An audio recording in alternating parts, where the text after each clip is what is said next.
Afternoon, everybody. For those that don't know, I'm Tony Stokoe. I'm chair of the Southwest region of the 20th Century Society. And recently, of course, Valeria Carullo gave an excellent talk on a presentation, I should call it really, on the history of architectural photography, focusing on buildings of our period, the 20th century. It occurred to me that perhaps Valeria could do a talk focusing on a region. So I asked her if she could do a talk using obviously the Robert Elwall collection, which is such a fantastic archive, that would be used as a basis for looking at buildings of our period in the Southwest. And she's very kindly agreed to do that. She's put together a varied and I'm sure very enjoyable presentation of buildings and architects of our region of the 20th century, so, of course. So after the talk, we'd very much welcome some feedback from you, not necessarily questions, but any insights, comments on the various buildings that you're going to see in the next 40 minutes or however long. So without further ado, can I hand over to Valeria, please? Thank you, Tony. That's perfect. I just wanted to add that maybe what I'll do, I will, when I finish, I will keep my share screen so that if people, if there are comments about specific buildings, maybe I can go back to the related images so that we can all see what we were talking about. So I'm going to start sharing my screen.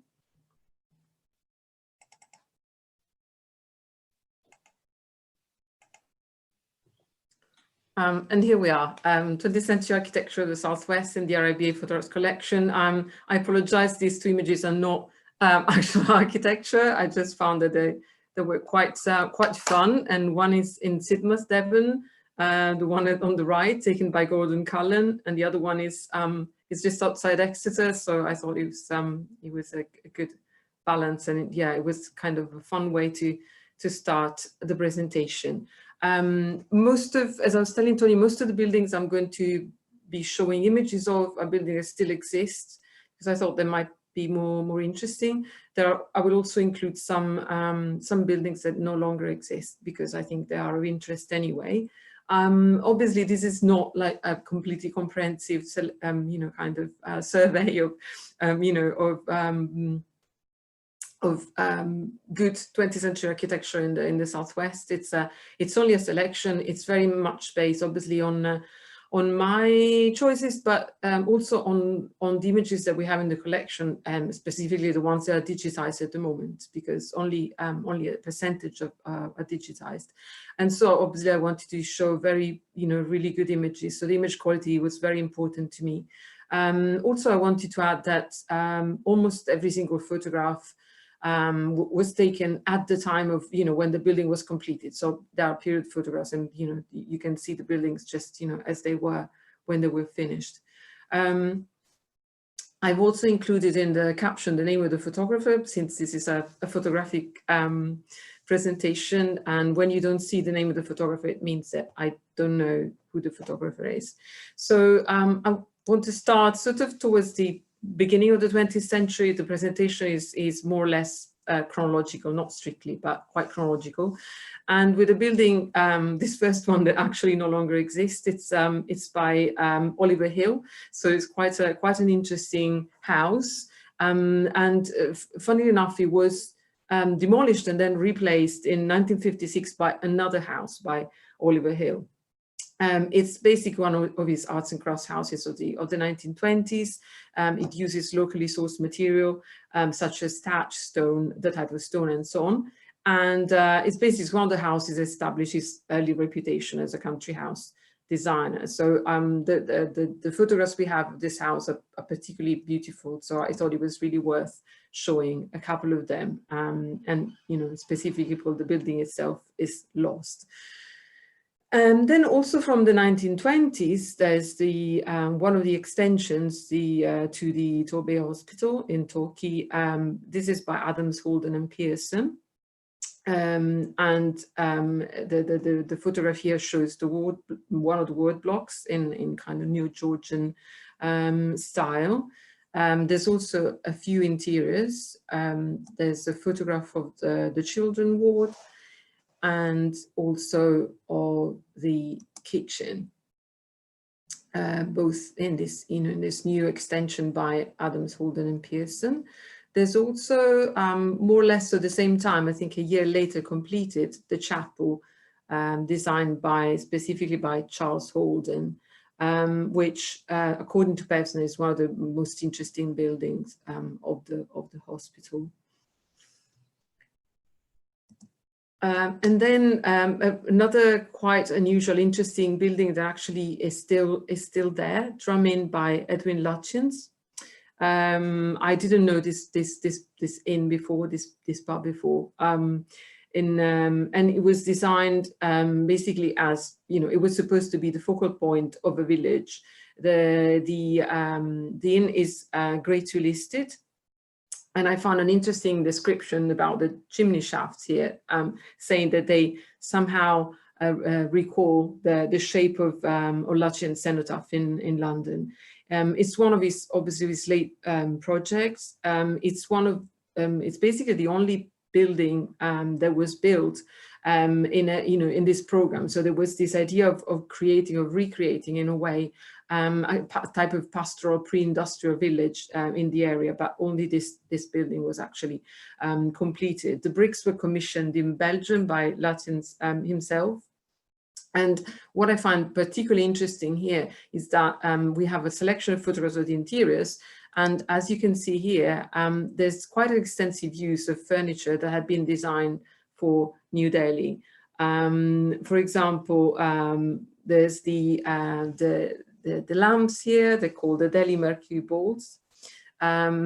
Interesting that they were used in a quite humble setting, like a pub, because they were quite expensive to make, and also they're quite innovative in their use of strip lighting, as you can see here at the side of neon strip lighting.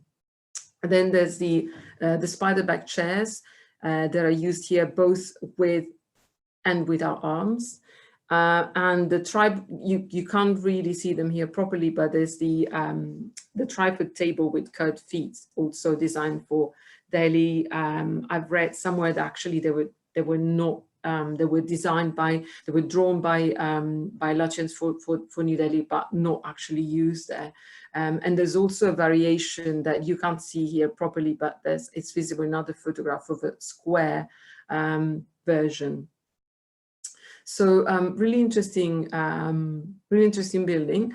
From exactly the same year, a completely different building in Torquay, Castle Circus House. This also still exists, and it's by an architect actually I didn't know about, called Stuart Lloyd Thompson. It's an office block, and I found out that Thompson was actually in partnership with Amias Connell in 1929, so the year that Connell designed High and Over. So this is quite an interesting building with a stone and marble clad facade. You can see here also a photograph of the back of the building, the other side, both photographs taken by the great Dylan Wainwright. For those of you who were at my previous talk, you know what fantastic photographers they are, and you're going to see a few more photographs by them. And what I found quite interesting as well is that I found a comment by Jeremy Gould saying that this is a kind of pioneering building that looks forward to office building of the 1960s. So again, a recent discovery for me as well. And then moving into probably one of the most famous groups of buildings in my presentation, the Dartington Hall school buildings by Lescas and Howe. This is the first one that was designed, Highcross House, designed for the headmaster, William Curry, who actually suggested himself William Lescas for this job. It was quite controversial at the time, obviously extremely modern, and also I think it's one of the first examples of a multicolor modern buildings in Britain, both inside and outside. We don't have any photos of the inside, but if you look carefully, you can see that this part of the building, the photos obviously is black and white, but you can see that this part of the building is different, is different color. It's now blue, I think, and obviously the house is also grade 2 star listed. It was taken over by the National Trust in 2012 and open to the public, but then 2 years later, unfortunately, the trust pulled out. And so as far as I know, I'll be happy to be, corrected. The house is now not only closed, but also in not a great shape and kind of at risk. Then there's one of the boarding houses actually designed by Howard Lescas. We have a series of beautiful photographs of this building taken by Wainwright, still existing. We have a series of interiors. I'm going to show a couple of them. This is the dining room and the staff room as well. And then for the next building, I'd really appreciate contribution from you, all of you who are listening to this presentation, because we have it catalogued. This is the building. We have it catalogued as the dance school, but actually I don't think it is the dance school. From a description that I read, I think in the Historic England list the buildings website, I think this might be the Dartington Central Offices by Lescas and Henning. So I know that a group of 20th Century Society members actually were in Dartington, I think, last year. So I'm sure somebody will be able to give me a final answer on, what this building actually is. And I think that if it is the offices now, this area has been closed. It's no longer open. And then a few examples of residential buildings, again, from the interwar period. This is a discovery for me. Ashken Tower by Brian O'Rourke I think it's possibly its only major residential project. It still exists. It's greatly listed, and it's quite fascinating because the exterior is kind of inspired by vernacular revival. It uses local materials and so on, but then it's got pitch roofs. But then you will see the inside. It's kind of inspired definitely by the modern movement. It's definitely modernist. It's actually, I think it's a particularly interesting house because apparently the interiors are all intact. So it's remarkably, it survived quite the way it was when it was built. And I'm going to show you a few of the interiors. There's a couple of photographs of the so-called big room that used to occupy basically the whole width of the central part of the house. And you can see here also some of the rugs and textiles designed by Marion Dawn. And that's another view of the same room from a different, obviously the opposite side. Then there's an image of the dining room. Again, you can see the textiles here, the designs, the curtain designed by Marion Dawn. And finally, an image of the really striking, quite unusual staircase leading to the upper floor. So again, residential buildings. There's a set of wonderful photographs by Wainwright of the houses built speculatively by Marshal Soisson in Carillon Bay in Cornwall. So these photos, as you will see, are really fantastic, incredibly very high contrast, very sharp. Sort of the epitome of modernist photography in this country. And in this case, Wainwright even toned the photographs, as you can see. They're not, purely black and white. So they were probably a set of presentation photographs to show possible, prospective clients or, other architects. So that's the first one, Gull Rock. All these houses still exist in the area. This is a really spectacular house. That was the entrance front, and this is the opposite side. And also another image taken from the side. And then there are the 2 3-bedroom houses. They're all quite close to each other as far as I can tell. I've seen in recent photographs of these houses. look at the incredible, contrast between clouds and the sky. All this was obviously achieved through the use of red filters that really created this very strong contrast in the images and made them look really dramatic. And then another house, a detached house, also nearby, all by the same architects. And then I thought it would be interesting to show you a few of the Odeons that existed in the two counties, in Devon and Cornwall. Most of them, unfortunately, no longer there. So there's the one in St. Austell. This was by Harry Whedon. It became at some point the film center. I've seen photographs. It was refurbished. It was really hideous, the refurbishment that they carried out. But then it was eventually demolished in 2007. And here are a couple of further other images of the interiors.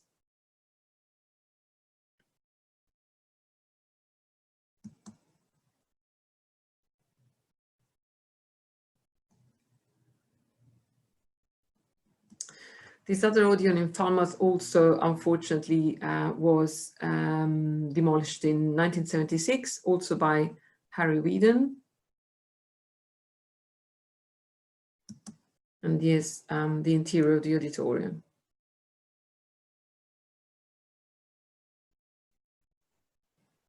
And then another Odeon in Newton Abbot, this one designed by Howard Williams and also demolished in 1983. No photographs of the interior available as far as I can tell. But then let's cheer ourselves up and look at a couple that still exist. This is the one in Torquay that was opened as a theatre royal in 1863, extended in the 1880s, and then remodeled in 1931 as a cinema, but actually became, part of the Odeon chain in 1937, which is why it was photographed, as you can see, in 1937. And then the other one that survives is the one in Exeter. This one also by Harry Whedon, Robert Bullivant, and there's also a couple of images of the interior, the foyer, and then the auditorium. And then I thought I'd mark the sort of the transition between interwar and post-war with a couple of really interesting aerial views of Plymouth. This was taken in 1948, as you can see, with showing the extensive damage of the bombing on the city. And then, sorry, I'm just going to go back to that one. And then a few years later, in 1952, so much had been built already.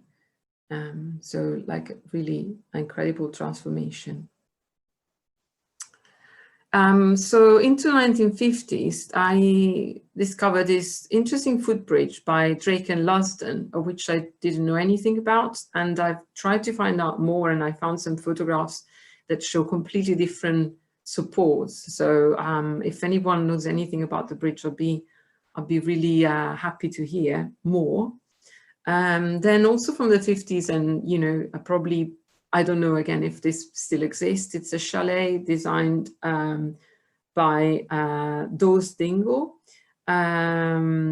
This is a partnership of which I don't know much. I couldn't find a lot on them. I know that they designed at least a house in Torquay called Little Woodford, but again, it's pair of architects that I know very little about, and I couldn't find much about. So again, if anybody's been to this place and knows that the chalet is still there, it'd be great to hear. And then, yes, I forgot that the only thing I found about them was this this image in the Architect and Building News of a restaurant in Torquay. So that's the only other thing I could find about them apart from the house. And then a couple of churches built in the late 50s. This one is by the Louis de Soisson partnership. It's great to list it, and it's been kind of defined as Neo-Georgian. I'm not quite sure whether term applies, but it's interesting that I've read it's almost unaltered and includes a lot of architect designed fittings inside, so they're all still there. And then the other one is the Church of the Ascension in Plymouth by Potter and Hare, also great to listed, which uses a lot of local multicolored stone in the you know, for the exterior.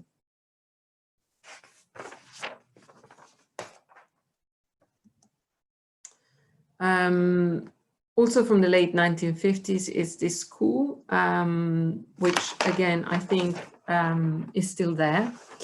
And it's called the Falmouth School now. And this was designed by Lyons, Israel and Ellis, one of their many school designs.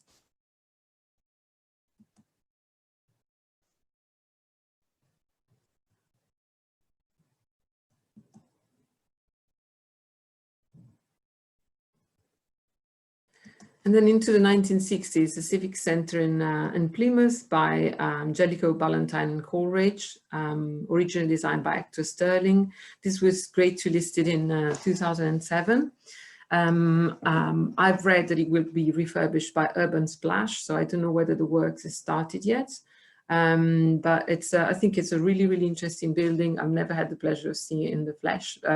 I know that there was a restaurant here under the, you know, the butterfly roof. This side is the council chamber, and there's a really extensive entry in the again in the listed buildings list in the Historic England website, in which, you know, there's a real emphasis on the quality of the detailing, and it looks like it's all still there.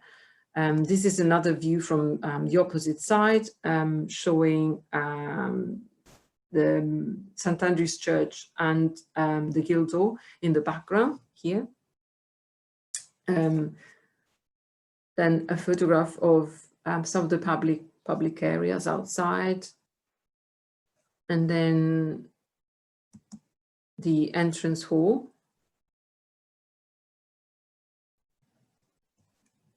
And in the same space, the staircase, and you can see here already a glimpse of a glaze screen designed by John Hutton, which basically depicts Plymouth's links to the sea, and that's a photograph showing, you know, specifically the glaze screen. Also in the ground floor areas, there's a mural by Mary Adshead depicting episodes of Plymouth's history. And the mural, both the mural and the glaze screen are still in situ. Another important public building from that period is the County Hall in Truro by Francis Kenneth Hicklin and then Alan Groves. Also great to list it. It shows again, the council chamber at the back. Also, these photographs clearly shows the precast concrete cladding panels from, you know, all around the outside.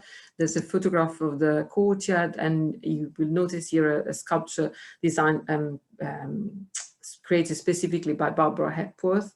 And then there's an image of the staircase in the entrance hall, and also an interior of the council chamber. So still in 60s buildings, there's another one that I found quite interesting that I haven't been able to find out whether it's still standing. It's the sports hall here in the middle, designed by Joel Crowther and Associates. And apart from the exterior, there's also an interior image. So if anybody knows whether the building is still there, it would be great to know.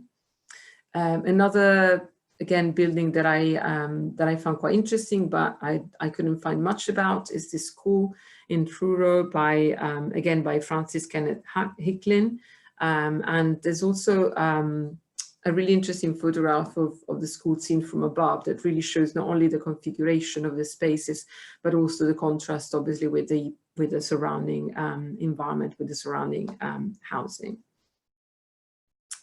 And then another great building that I discovered by creating this presentation is the branch library in Saltash by Royston Summers. It's obviously Le Corbusier inspired.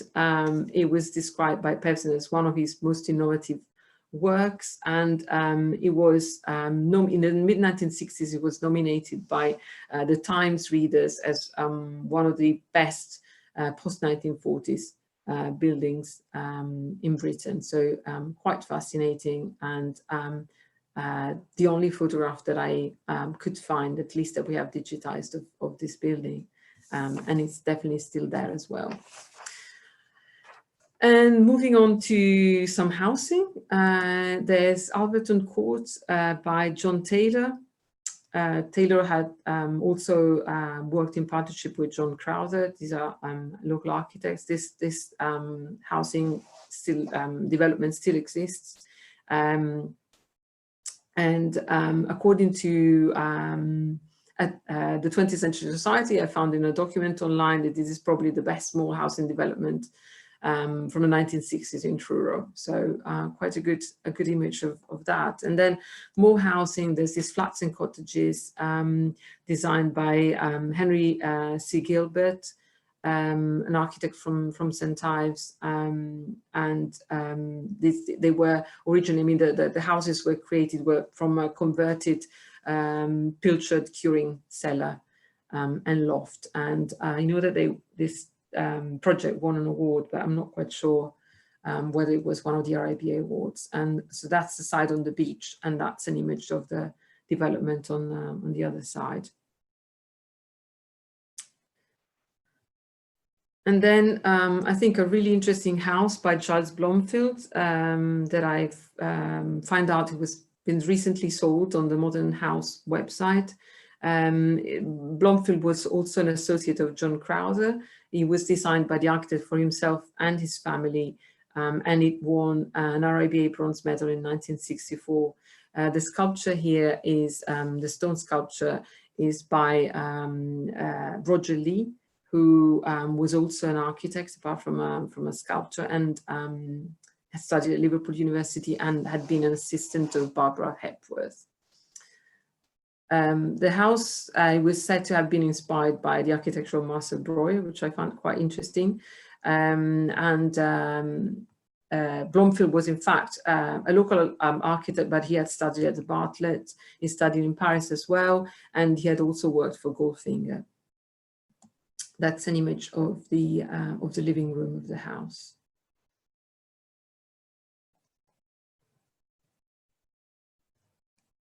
Later, from the 1970s, this really interesting house by Peter Blundell-Jones and Gillian Smith, designed for Blundell-Jones's parents, also recently sold on the Modern House. It's, as you can see, designed on two kind of different levels. And it's quite an interesting idea because there's a central space that you can see here with a built-in sofa that is kind of the core of the house, and all the other spaces, all the other rooms radiates around this central kind of family space. As you can see here, this is the living room.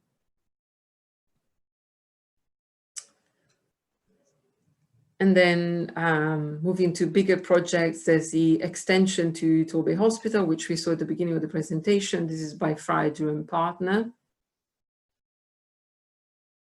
Both the this building following basically the line of the hill, and then the other 5-story building at the back.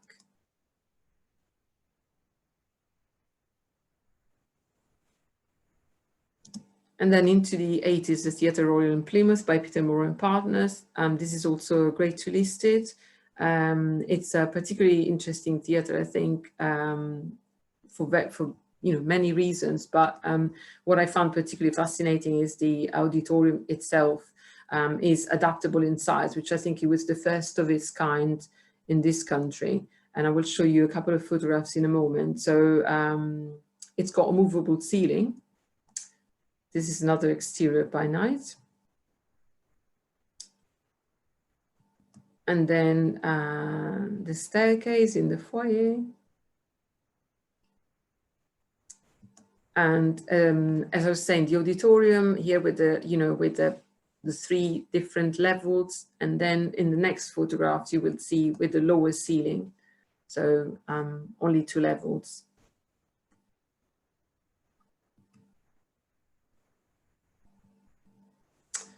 Okay, and finally the last couple of images. There's I only have an interior, no exterior of this building. The Courts of Justice in Truro, designed by Evans and Shalev, the architects of Tate St. Ives. This is grade 2 style listed as well, this building.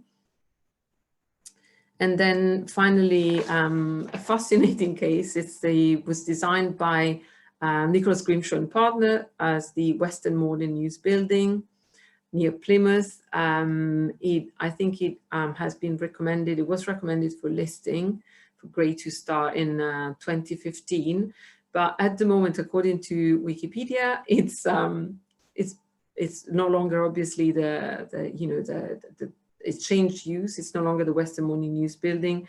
It is used as a trampoline, fun park, and climb activity center. So again, another building that I'd like to hear more about. And that was the end. More images on RIBA pics. In fact, I think almost every image in this presentation and a lot more of the buildings that you've seen are available on our website, on our image database, RIBA pics. So I will, as I said, I will keep the presentation on in case people have comments on various buildings and we want to have a look at them, at images together.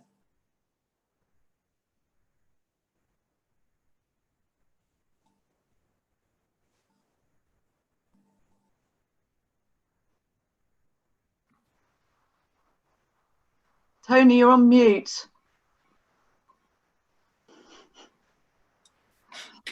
Thank you very much, Valeria. That was fascinating, really good stuff. And yes, we did know about quite a few of those buildings, but certainly there are lots that I was not familiar with. I thought, for instance, Ashken Tower looked fantastic with the Marion Dawn rugs. I wonder if that's still in place. You did mention the interior was pretty much intact. Yes. But very yes. good stuff. That's what I read, absolutely, that they're pretty much intact. So I don't know, maybe worth the trip. Yeah, oh, absolutely. I think we'll have to investigate that. Well, one trip that we are doing was actually right at the very start. We're going to Cock Rock, the Oliver Hill house, next year. As you mentioned, it was destroyed actually in a fire. But Oliver Hill built a second house, which is on site. It's been much altered, but the gardens were by him as well. And he's very well regarded for his gardens. And there's actually another Oliver Hill house not far away, which we're going to, called Higher Train, which has just been restored. And typical of Oliver Hill, it's completely different from this one, but well worth visiting. So some interesting comments from our panelists. So if we want to have a look at that, any comments that anybody else wants to make? There's some comments that have come through on the chat, and there's a couple in the queue. Well, there's one in the Q&A. So we've got Robert Drakes here and John East. Robert says, I think this is in reference to the is it Gull something at Colline Bay, Gull Rock? Gull Rock. Yeah, he said he visited in the early days of the 30 Society in 1983. The interior was fabulous. The owner then was a marine painter and his family. It's near St Austell. Yeah, it's up on the cliff above Colline Bay. And also says that the fire curtains in all the cinemas that you showed are absolutely fantastic. I did notice those as well, with the sort of landscapes and things on them. They were fabulous. The Odeons are fantastic. Yeah, the Odeons, yeah, brilliant. Think about doing a Lost Odeons of Cornwall project or something. John East says, I worked my way through university during holidays for 5 years at Barton Hall Holiday Camp, which was then Pontins. I recall the chalets, but not that one. If you could send a photo, then I'll have a look next time I pass that way. Okay. So we'll do, John. I'll make a note. And then Bobby mentions Lantiglos as well, which we've been to, of course. Yeah. Robert also says about the, this is an interesting one. There may not have been a restaurant at the top of a civic centre. Forgot what it was called then. But you could go in at you could go up to that level in a lift to a viewing platform, but that didn't last. There was a restaurant, because there's a film of people actually dining in that restaurant. And typically, of course, I think the kitchen was on the ground floor. So it perhaps wasn't the most practical of restaurants, which is maybe why it didn't last. Saltash Library, it hasn't been assessed as far as I know. Bobby said he thinks Historic England think that it's too altered for listing. As far as I know, it hasn't been assessed, and I think that it should be. That's all I'm saying. Yes, I've got to keep the right hat on in this presentation. So I think that's something that, you know, maybe somebody might be interested in putting a listing application in. I visited it a little while ago, and it's had an extension on the back, because it is quite small, but it's been very sympathetically done, and the interior is still pretty much there. Yeah, I've not been inside. I went to the outside with Nick Carhill last year, I think it was, maybe before, and it's amazing. It's a brilliant building. Yeah. And Robert's also said Lanteglos. Says don't know Lanteglos House, but it's near Foy. Yeah, that's the same one, isn't it? Yeah, we visited that, and it's just been restored beautifully. And the interior is pretty much as the photograph that you sent us, Valeria. So, which was. And there's the one down the slope as well, which is. They were both partners with John Crowther. Yeah. And they built those two houses. Not this house, but it wasn't featured. But they were built side by side at about the same time as family homes for the architects. But I don't know the roundhouse. Do you, Sam? No. No. Very interesting. So. Yeah, if you go to the Modern House website, you'll find a lot more images of the roundhouse in color, you know, taken recently. Does anybody know anything about the footbridge that you featured, the Whiteley Footbridge? Where is it? Yes, Whiteley Footbridge. It's very reminiscent of the one in Durham by Arabs, below the cathedral, next to the building. Yeah, the university. University. Dunelm, yeah, next to Dunelm House. I mean, the Dunelm footbridge is slightly different in that it's jointed in the middle so that it's angled, whereas this is straight across. But it's very similar in other respects, and rather good. So. Okay.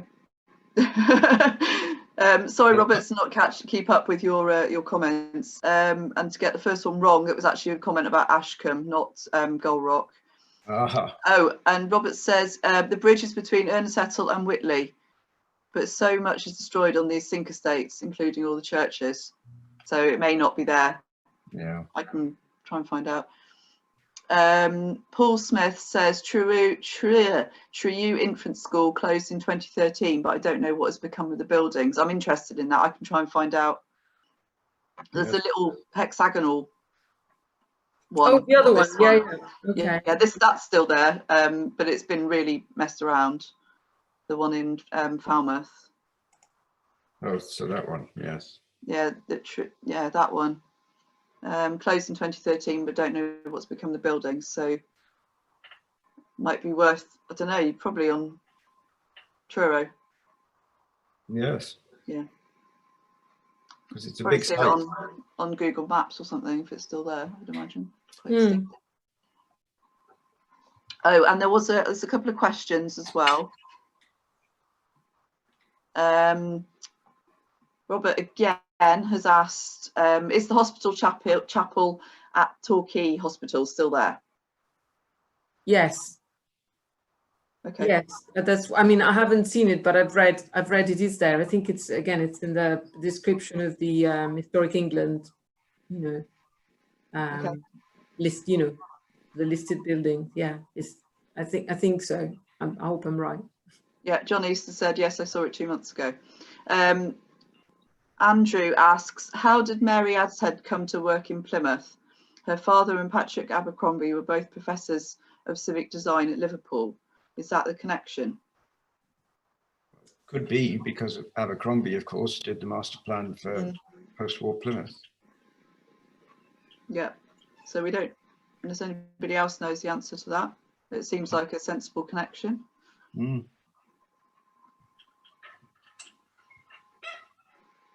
Okay. Well, thank you very much. I think we're just about done, unless anybody else has got any comments. I think there seem to be coming up a few more. I mean, I see when another one is added. Can you see any more, Sam? Robert has said, I do know the answer, Robert, but I don't know what the answer to what. What was the question? What was the question? Okay. Thanks. We've got lots of a couple of thank yous. Yes, indeed. Oh, he knows the answer to the Mary Adshead question. Right. It's, we were saying about how it would be good to have a conversation with the questions. It does obviously make it's interesting. Robert's commenting on the Dartington building that was down as the dance school, but Valeria didn't think it was. And he says, sorry, I've lost it. Where was it? It's the offices at Shinner's Bridge. Does that sound right? That was the building on the Pilotis. At Dartington, or near? The one that you said was the dance school, I think. Yes, this one. It's difficult to tell. So.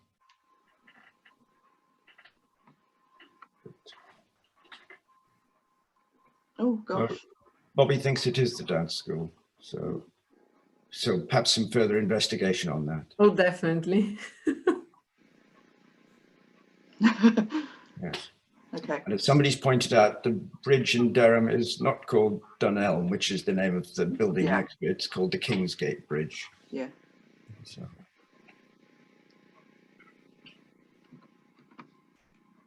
But yes, good stuff. Yeah. Thanks again, Valeria. And unless we've got any more comments, I think we're just about done. There's no more questions come through. So yeah, thank you very much. Yes, no, thank you everybody for joining us. A very interesting and worthwhile presentation. Yeah, and if obviously for any, as I said, any more images on riverpics.com for all these buildings, or most of these buildings, and yeah, you might be unlucky, and regional chairs in the rest of the country might be lining up asking you to do a presentation based on their region. I wouldn't mind. There's so much interesting material to discover, and new things to learn. So I've really enjoyed it as well. Great. Well, thanks again. So I just one last thing. Adrian has said there are Country Life articles on Ashken Towers, so that might be worth looking into. Yeah. Access to that. Okay. And the visit. Let's organize it. Yeah, definitely. Trip too. Okay. Cheerio. Okay, I'm going to end now. Thank you very much. Yeah, indeed. Bye. Cheers. Bye.